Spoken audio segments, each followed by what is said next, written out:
nothing left to lose now. Everything to prove now. Long as I'm alive, I'ma fight back. My fire never cools down. I'm about to catch fire. Yeah, I'm about to catch fire. Get ready for the new me. Get ready for the new me. Try to hold me down and I go higher. Try to put me out and I go wilder. I'm a fighter, a survivor. Stand back while I catch fire.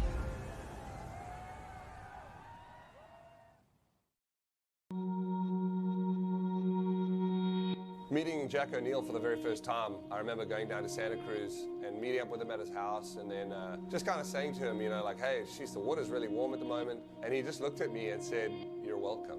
And I laughed and didn't really think much of it at the moment. But then, you know, kind of when I thought back on it, it was just such a cool saying, and obviously I'll be forever grateful. The story of Jack O'Neill is very special, being just ahead of his time and inventing. Because it was like a ding dong and like, and both of those guys, CT guys. I also really like the man he was. You know, he was very adventurous, and it's just very inspirational for me. As far as Jack O'Neill's story, he is the innovator, the perfecter, and somebody that I really think of as an icon. How will you be celebrating Jack O'Neill Day? A good afternoon, and we know how we'll be celebrating Jack O'Neill Day. We'll be soaking up all the action here at the Ballito Pro. It's a good afternoon, and welcome to the post-show. Gig Cilliers alongside Brad Brickness for the call, and wow, Brad, what a day of surfing we've just seen. Yeah, that was incredible. I'm still kind of here sitting and processing some of those heats that we watched, because some of those results went down to literally the final 2 seconds in the heat. We saw leads seesaw all day long, and from an entertainment value point of view, it was right up there on the ratings for me. Well, later in the afternoon, we've just wrapped up men's quarterfinals. Of course, let's go all the way back to, we woke up this morning to another beautifully brushed morning offshores again. Signs of the swell that has filled in. We're already starting to show, Brad. It was a relatively easy call for Travis to get things underway. We had a slightly lower tide in the lineup.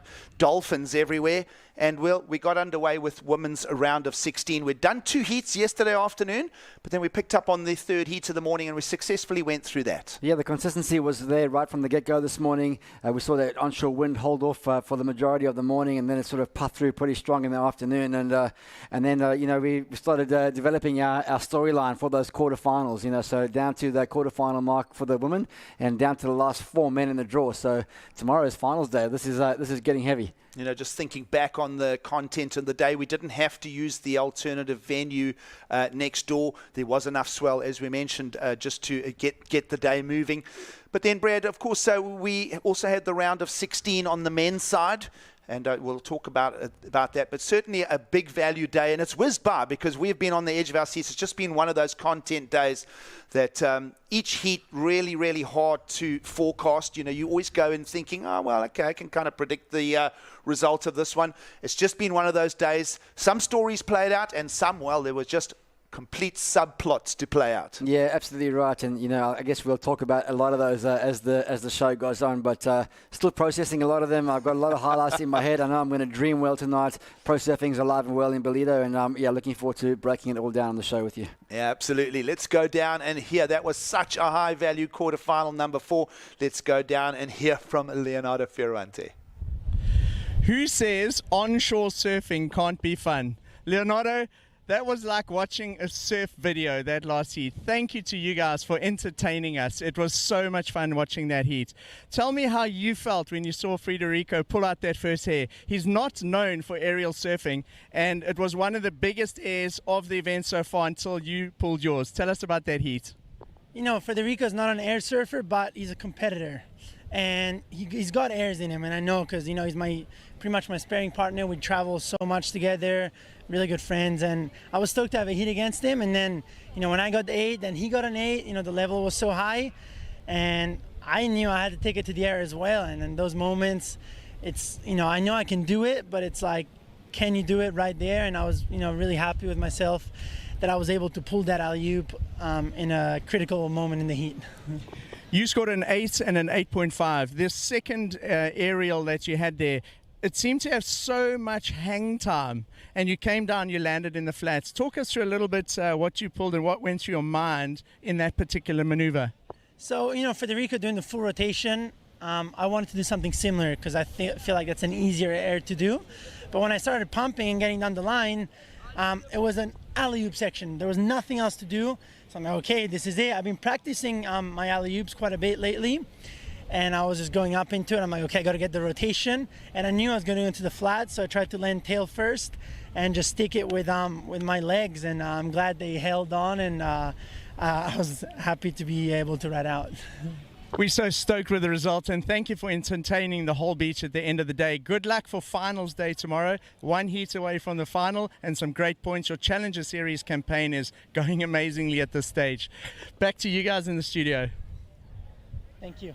Well, it's smiles all round, and why wouldn't you with an 8.5 and an 8 in the lineup? And Leonardo built that in two separate ways, Brad, power surfing and going to the air. Yeah, that's right. And of course, Federico had an 8 of his own. So we saw 3 8s posted in the last year of the day. And I think Federico's backup was a 6.33. So, we're going to see Leonardo come up against Gatien De La Haye, who's having a breakout event here, Ballito. So that's going to be another tasty matchup tomorrow. Well, of course, lots to talk about here on the show. Think about the South Africans. We woke up this morning. There's the good and bad side of that. We had a lot of them in the draw. We woke up this morning still with the hopes of Luke Thompson in that round of 16. It didn't quite work out for the South African, despite the good news that he'll be part of the J-Bay Open. Yeah, he ran into a red-hot Rio Waida. It was always going to be an amazing matchup on paper. Unfortunately for Luke Thompson, just a little bit too much firepower in Rio surfing today. The big aerial assault that he put on a little bit too much. However, Luke Thompson maintained pace within the whole heat. He was still within striking distance, and this kid's got a bright future ahead of him. And the good news for South African surf fans is we're going to see him along with 3 other South Africans in the next event, the Corona Open at J-Bay. Well, we're talking all things South African, and of course, let's throw it back to Mike Frew for something a little special. Hey everybody, I'm here with big Hawaiian Zeke Lau. And he heard that they're serving boerewors rolls for lunch in the competitors area today. And when I mentioned to Zeke that we're having boerewors rolls, he said, boerewors? What's that? Zeke, have you, you eat meat, but you've never had a boerewors roll in South Africa? Yeah, no, I've never had this, so I'm excited. I came down just for this. So we got him down into the area, and we're going to make our way to the boerewors buffet stand, where Bernie's from Groundswell Surf Shop is serving up boerewors rolls for the competitors. Right, Zeke, it's not very complicated. It's made up of a roll. There's basically you get fried onions and a piece of boerewors, and you put it together and you make up a boerewors roll. So grab a plate. This is a very traditional South African dish. This is coleslaw, so basically it's cut up cabbage and we put it with a little bit of mayonnaise. You can also have a version of Greek salad, also another very South African braai dish. This goes with the boerewors roll. So you got to get your roll first. You got to get it in order, Zeke. This is very important. So you get the roll, you open the roll, okay? You put in some fried onions, there you go, and you select a nice piece of boerewors. That's what it's about. So boerewors is a traditional South African sausage that we make on the braai. So they've had braais around here. Now, it looks really good. Do you want to add any condiments? Bernice, what are the condiments we got here? Salad dressing and okay, we got Wellington. Oh, we got Wellington's tomato sauce. We're going to go for some Wellingtons. We're going to load this up onto the boerewors roll. There you go. Let's go and find a little spot to sit, Zeke, maybe down near the front so we can watch the next heat. And then we're going to have a go and see what Zeke thinks of our boerewors roll. Let's get a good spot. You don't want the boerewors roll messing all over your shirt.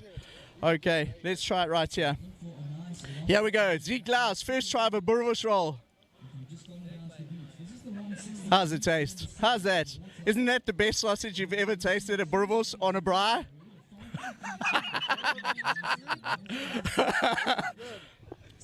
I thought I ate lunch already. I guess not. There you go. That's a traditional South African boerewors roll. That's how it's served, and that's what we're serving the competitors for lunch today. Back to you guys. Well, a laugh and a chuckle at the culture and a visit to South Africa. You will be served up all kinds of strange dishes. Boerewors roll, of course, boere means the farmer, and wors means the Dutch word for sausage. So essentially, it's a South African hot dog, right? That was amazing. I'm just sitting here salivating and looking at the reaction on Ziegler's face. Looked like he enjoyed it. So let's go have a braai. Hey, Well, perhaps I'm ready. tomorrow he'll have biltong and potjie. Many, many stories to tell. And of course, it's all part of a rich tapestry of culture. It is South Africa, 11 official languages. What a place to visit. And, well, what a place to watch pro surfing this week with the Ballito Pro. Let's start thinking about highlights from the day, Brad. Well, highest heat total. Matthias Hurdy, what a heat that was. Yeah, he kept his role going from the day before. He's been one of the standouts of the event all day long, but he put on absolute clinic here for the air game. This one, the air reverse, but then he backed it up with a couple of two-turn combinations on the inside for an 817. And we're going to look at another angle here. Giggs, you can never count this guy out. He can make something out of nothing. And a big tail high reverse to start that wave. Well, round of 16, heat 4. He was on his way to the quarterfinals with this. He added that little sting at the end as well on the white water, and he loved that one. And then he would take what he was doing, Brad, and he would just up it a notch. Yeah, well, you can see building up a head of steam here, and he's got a little inside section. Bangs the full rotation. Now you can see he lands with his tail towards the beach. That means he is able to rotate that board all the way around for that full rotation, and the judges love that score, hence the 9.0 on this one. Well, watch the elevation on this. We'll slow it down. And that was a huge spin. Absolutely hucked it through. And he was very happy to just... He mentioned that it felt like for a moment he was in Rio de Janeiro because the beach absolutely erupted for that. And wow, that was high value. Top heat of the day, and Matthias Hurdy, with that, would make his way to the quarterfinals. Yeah, just watching the replay of that last one, the speed of that rotation was lightning quick. You know, the rotation up in the air, it would have happened in a flash. You would have blinked, and you could have missed that turn. So amazing surfing from Herdy. Yeah, of course, results in and, well, whittling the field down. The rankings start changing. That's a whole discussion of its own because, of course, that is why everyone is here to try and climb up those Challenger Series rankings. And we'll start having a look at it on the women's side when we get quarterfinals underway tomorrow morning. And this was going into the event, Brad. So, Caity Simmers had done a great job. Nikki Van Dijk with her performances. Teresa Bonvalot had got the win in Sydney. We lost her. So we're going to start seeing things change up a bit here, Brad.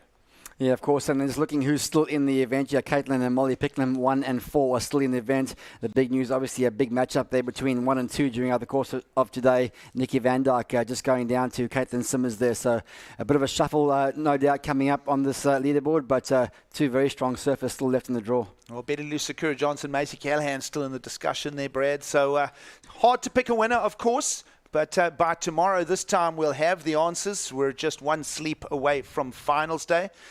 And, of course, we mentioned Caity Simmers coming to South Africa, top of the Challenger Series rankings. She didn't disappoint, Brad, today. She was back on form, and she's steaming her way to a result here in Ballito. Yeah, such an impressive young lady, off that win of the first one of the year. And in this quarterfinal against Nikki Van Dijk, she wasted no time showing her class out of the gates for wave number 1 of the heat. And I think this was a 6.83, so you can see really squares up the bottom turn there and aggressively attacks that lip. And this was early in the morning before we saw that swell pick up in size, but she managed to pick her eyes out of the heat here as well. Well, the young Californian, her power to weight ratio, and Brad, her timing, the quickness between turns, the transitions, you cannot argue that she is on a roll. We already introduced to her last year. Just 16 years of age, she is absolutely nailing the scores in the lineup here in Ballito. 7.6 for that one there for that two-turn combination. So that put that one to bed. And then we have a look here at Molly Pickling, still in the draw. Beautiful frontside arc here for the 427. It was a bit more of a grinder here, this one. We didn't see scores go up into that 6-point range. But 4.27 is all she needed on this opening one to put herself in a strong position. Well, Molly Pickling's put her hand up as a star of the future and just rail surfing, power surfing. And we love what she brought to the lineup here in Ballito. Yeah, this one was a second scoring over 4.23, so a pair of fours got her through this one. You can see just timing that backhand hit to perfection. Only one opportunity on this one for her gigs, and we know in these early morning heats you've got to make those one maneuver wave count. And Molly Pickling just building experience, building muscle memory as she gets yet another heat win on the Challenger Series. It's been a Ballito Pro where left-handers have played on the slightly smaller swells, and we got single maneuvers and lefts as part of the discussion. I don't think we've seen so many lefts in the lineup ever ever in the Ballito Pro's history, Brad. Yeah, we're talking about some of the surface preparation coming to Ballito, really sort of mind surfing all those right-hand sandbars that they would have dreamt of and seen the vision of over the last few years. And we've arrived here. The bank's got a little bit of a different shape to it this week. And, well, it's been actually exciting seeing some of the surfers going left as well. Multiple random peaks sort of scenario. So a lot of opportunities for the surfers, especially in those two-man heats. Yeah, well, that changed with the swell lifting through the lunchtime. We did manage to get round of the 16 of men's and then into the quarters. And Brad, we're down to 4 men left. And let's have a look at the Challenger Series rankings when we arrived here in Ballito this week. Of course, Leonardo Fioravanti is still part of the story. Yeah, and so is Reo Waida. So, you know, those two guys have booked themselves a place in the semi-finals. There's only 4 men remaining. And looking down that entire leaderboard, I don't see the other 2 men anywhere in that conversation, Keanu Singh and Gatien Delahaye. Well, yeah, exactly. They're so far down, and obviously a keeper result. It's going to be an interesting one to forecast, but Gatien Delahaye is going to be rocketing way up. We look forward to seeing how these rankings look come the end of finals day tomorrow. Yeah, there's going to be a bit of a shake-up for sure. You know, there's going to be big points on offer for those finals. We're talking about 10,000 points for a win. So if you look at the scoreline there right now, Leonardo Fioravanti, 10,800 and something. My eyes can't see that far. And Reo Waida only sort of looks like, 10, 15 points behind him. So a 10,000 point win here is going to be really significant if you aren't in that top 5 already.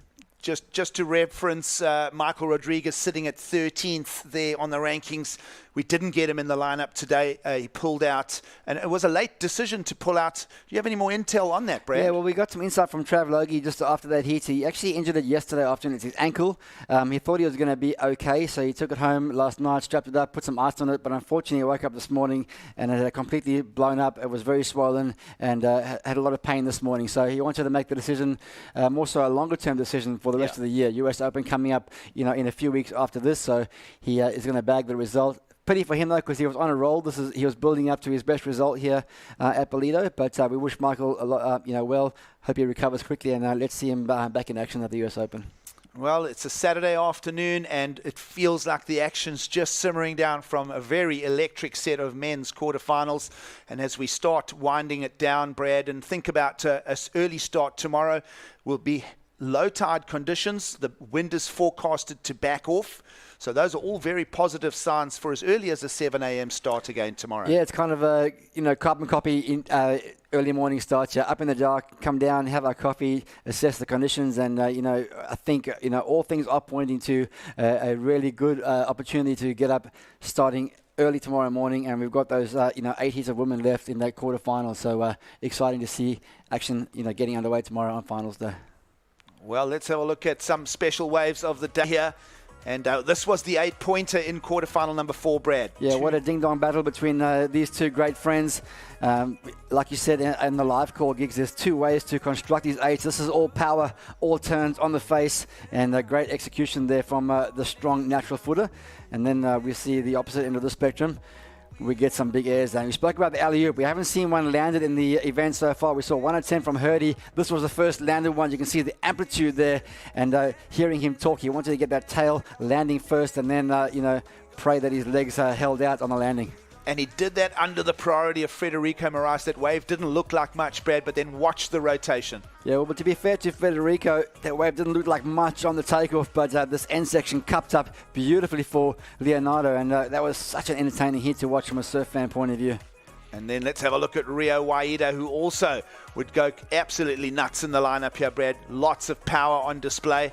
And, he's on his way to finals day as well. Yeah, he surfed against his good friend Matthias Hurdy as well. So booked himself a place in that semi-final coming up against Keanu Singh. This one sort of just tapered back a little bit for him, but allowed him to bide his time until this inside section came up. And then he posted the big one, gigs, a 783, one of the first frontside straight airs we've seen all event long as well. Just a little shimmy in the tail there for a little tweak out. And then it rebounded off the white water to finish in and gets a little bonus turn on the inside. Yeah, a little back foot hammer. So that was really some exciting stuff, and that really changed the heat for Rio. Well, the 2 things that stand out from that little package there, Brad, is the speed between turns from both Leo and from Rio. Yeah, getting the wind under his board there. You can see just that little tweaked out front side straight air. Beautiful arcing turn there.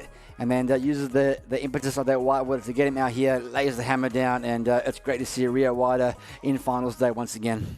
Well, those highlights showing how much the swell had picked up through the course of the back half of the day. And of course, Brad will start thinking about finals day tomorrow. We mentioned that wind is forecasted to back off. Perhaps if it does it as soon as just after sunset, it'll allow the ocean to lie fairly still from the onshore for about 12 hours. And I think we'll wake up to some pretty structured overhead walls here at Ballito. Yeah, it's a good point you make, Giggs. Obviously, this onshore flow has been pretty steady this afternoon. There is a potential of waking up to what we call a bit of morning sickness in the ocean. The ocean is a little bit unsteady without having that land breeze blowing overnight. So, fingers crossed we'll see that land breeze pick up, late into the middle of the night. And by the time we get down here in the morning, hopefully we'll see some smoother conditions. We had the high tide just around midday today, so it'll move out by an hour. So it'll be a high tide at 1 p.m. So it means we'll pretty much start at 7 o'clock on the bottom of the low, and that could mean some barrels in the lineup, Brad. Yeah, let's get finals day party underway straight out of the gates. It's exciting. We've got 8 women left, so we've got to still get through those that quarterfinal round for the women. Yep. So we're down to the final 8 women there, and then it's the big ones, the semi-finals, and the men have already got the final 4. So a few girls are going to have those restless butterfly nights tonight because that's finals day tomorrow, and there's a lot on the line. There's a lot on the line, and of course, at the end of tomorrow, we will know who is going to get the top points from their visits to Ballito. And of course, the women's exciting stuff from the lineup as well. A couple of top scores to talk about. Let's have a look at some women's highlights.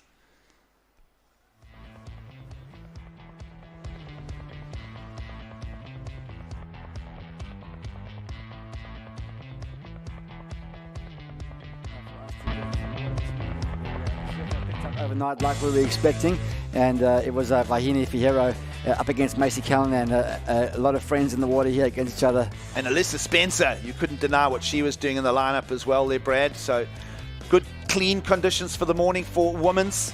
And of course, we narrowed it down, and we woke up to beautiful scenes again in Ballito, which is typical of this time of year.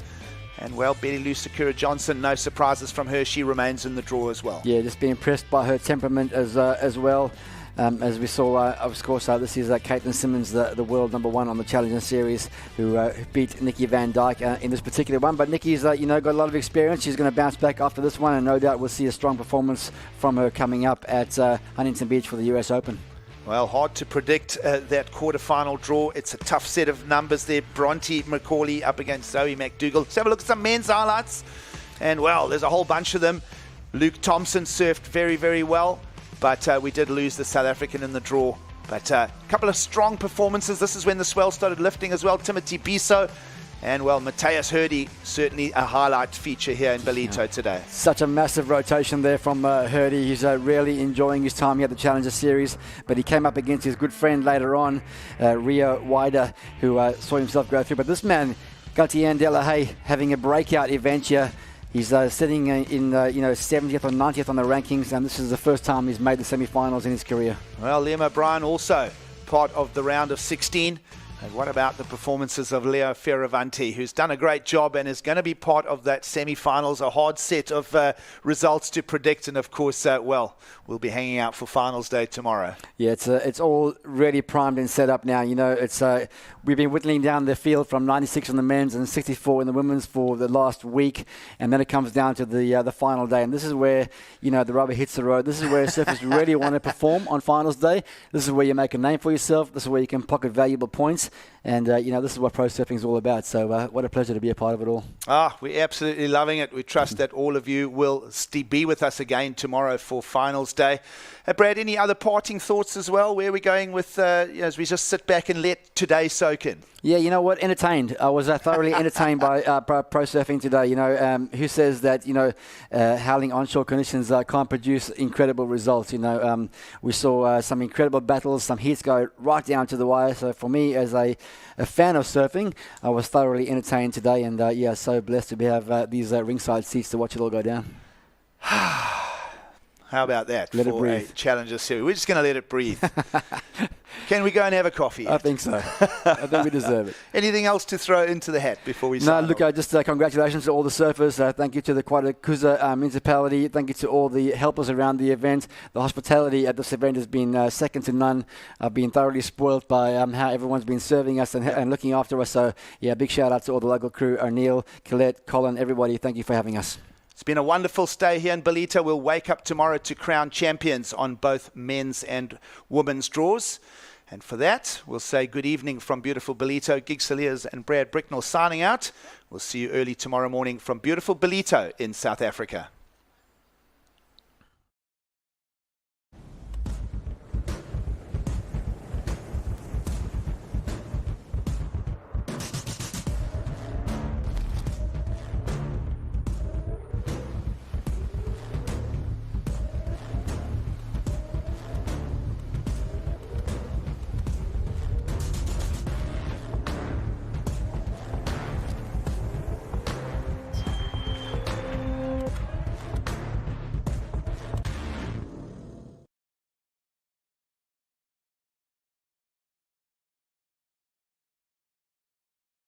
This copyrighted event broadcast is produced by the World Surf League for broadcast around the world and may not be retransmitted, reproduced, rebroadcast, or otherwise distributed or used in any form without the written consent of the World Surf League.